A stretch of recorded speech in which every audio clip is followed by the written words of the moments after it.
6వ తారీఖు జగన్మోహన్ రెడ్డిని చిట్టిరెడ్డి అని 2.0 అని పోస్టర్లు పెట్టిన తర్వాత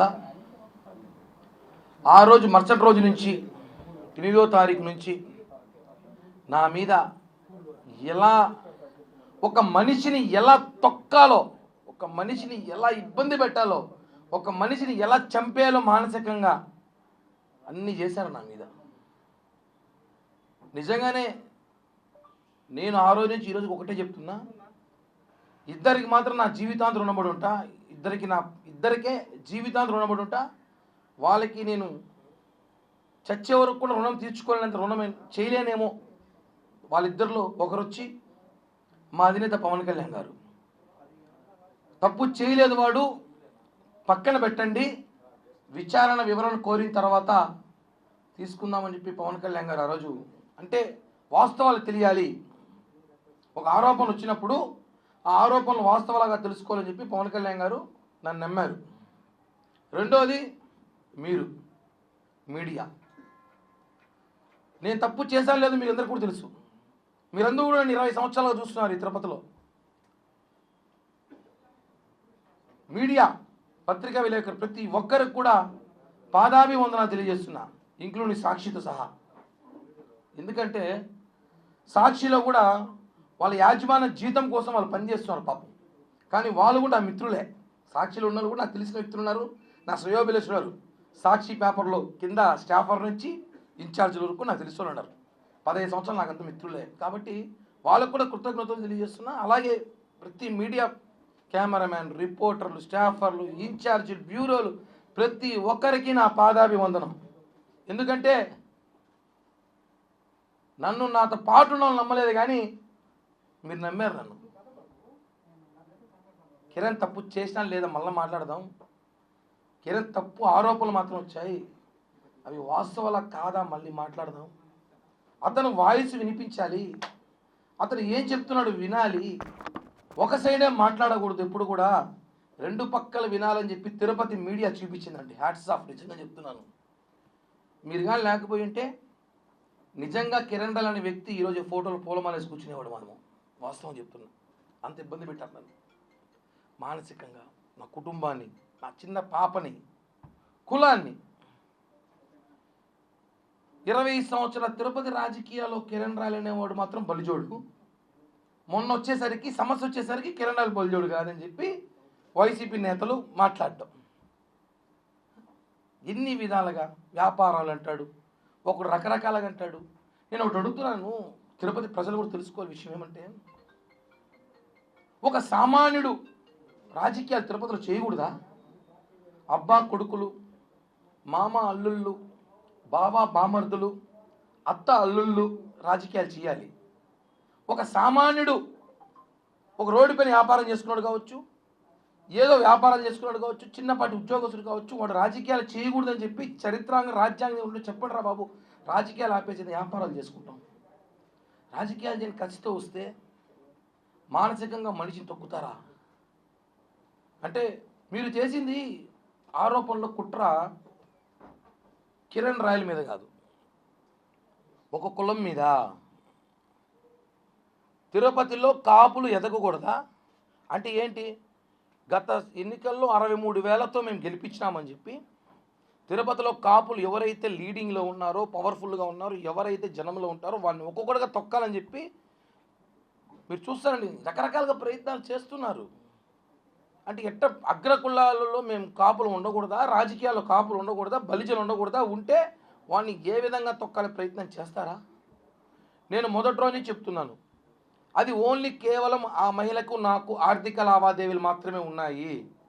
అందరికీ ఇప్పుడు ఇక్కడ ఎంతమందికి అప్పులు, మీకు అప్పులు లేవా? ఈ తిరుపతిలో ఎవరికి అప్పులే లేవా? అందరూ నిజాయితీగా డబ్బులు తీసేసుకుని పర్ఫెక్ట్గా కట్టేవాళ్ళు చెప్పండి, సన్మానం చేస్తే ఇంటికి వచ్చి. అప్పులు, ఆర్థిక లావాదేవీలు, వ్యాపారాలు వేరండి.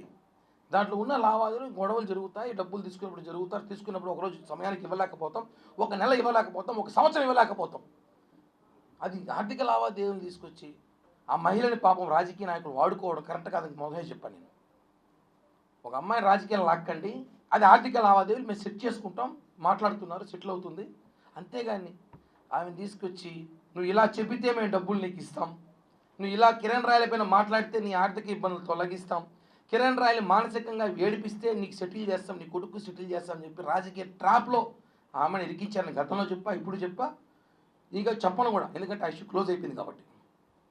తను ప్రెస్ మీట్ పెట్టి చెప్పడం, కోర్టులో కేసులను వాపస్ తీసేసుకోవడం, ఇవన్నీ కూడా చెప్తాను కదా.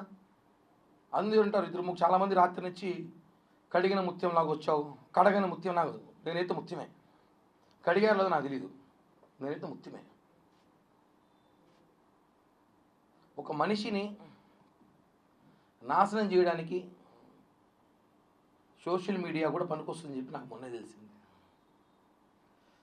ఎంత దారుణమైన ట్రోలింగ్ చేశారంటే నన్ను, నా కుటుంబాన్ని, నాతో పాటు ఉన్న వాళ్ళని.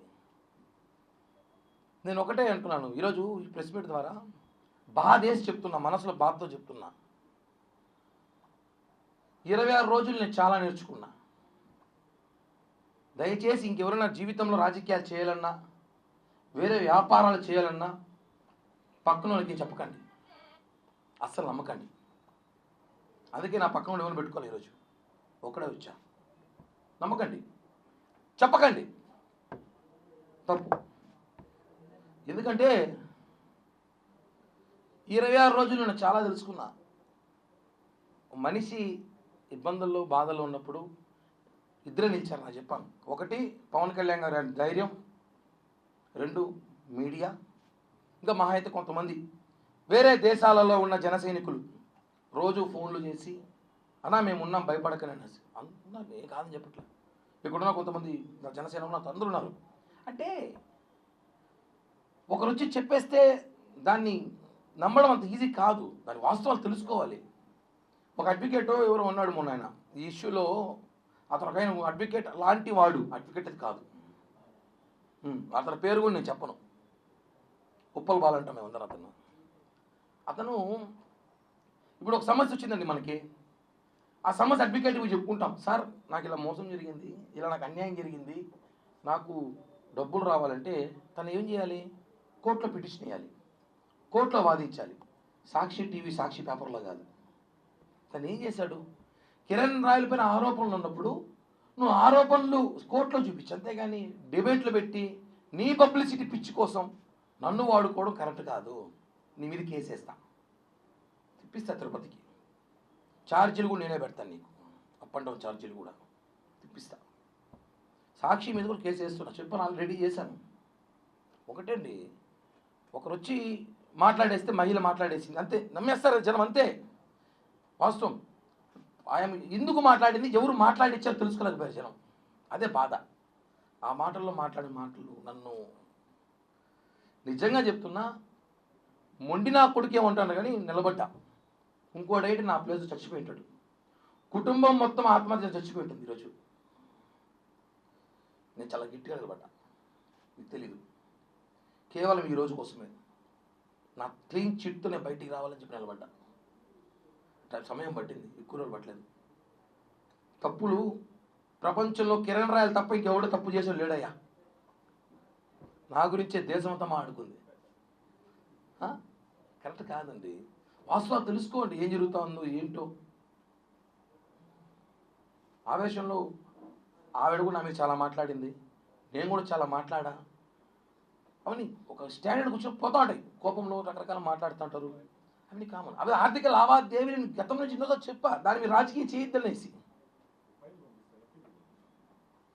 బాధాకరం వేస్తుందన్న, కంట్రోల్లో ఉన్నాను, లేకపోతే చెరువు అయిపోయేది కన్నీళ్ళతో. చాలా కంట్రోల్గా ఉన్నా, చాలా కంట్రోల్గా ఉన్నా. మా నాయకుడే మాకు ఇన్స్పిరేషన్.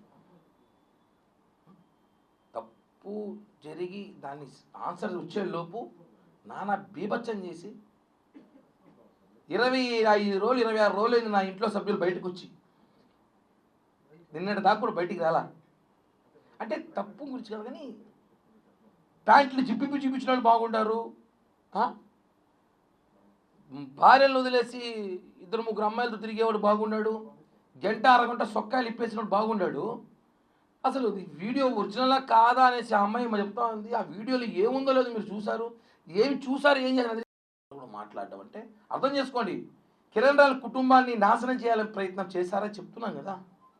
నేను దీనికన్నా ఎమోషనల్ కాలేను, నాకు ఎమోషనల్ తెలియదు బేసిక్గా. చాలా నాశనం చేయాలి, కిరణ్ రాయల కుటుంబాన్ని నాశనం చేయాలి అన్న ఒక ప్రయత్నం దాంట్లో చేసిన భాగమే కాదు చెప్తున్నాను నేను. కాబట్టి నేను నా కుటుంబం కాబట్టి నిలబెట్టాం, లేకపోతే ఈ పాటికి మీకు తెలియదు.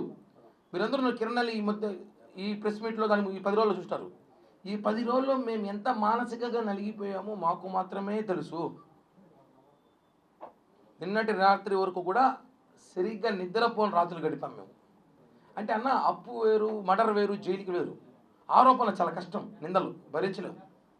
తిరుపతి తొట్టుంది, ఎక్కడ చూసినా నా గురించి డిస్కషన్ అంట. ఎవడు ఫోన్ చేసినా వేరే సమస్యలు లేవు పాపం. ఎవడు అప్పులు చేసుకోడు, ఎవడు అందరూ చాలా చాలా పద్ధతిగా బాగా పద్ధతిగా బతుకుతున్నారు అందరూ. నా గురించి మాట్లాడాలి అందరూ కూడా. అన్ని విషయాలు బయటకు వస్తాయి. నేను కూడా సమయం సందర్భం చూసి మాట్లాడతాను అంతే.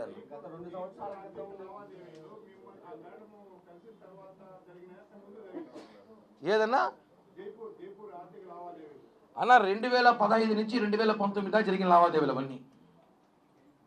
జైపూర్ ఇష్యూ 2021 కేసు, అది మాకు సంబంధం లేదు.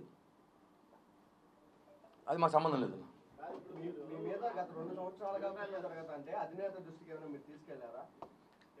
అందరికీ తెలుసు ఆ విషయం, అది తెలుసు.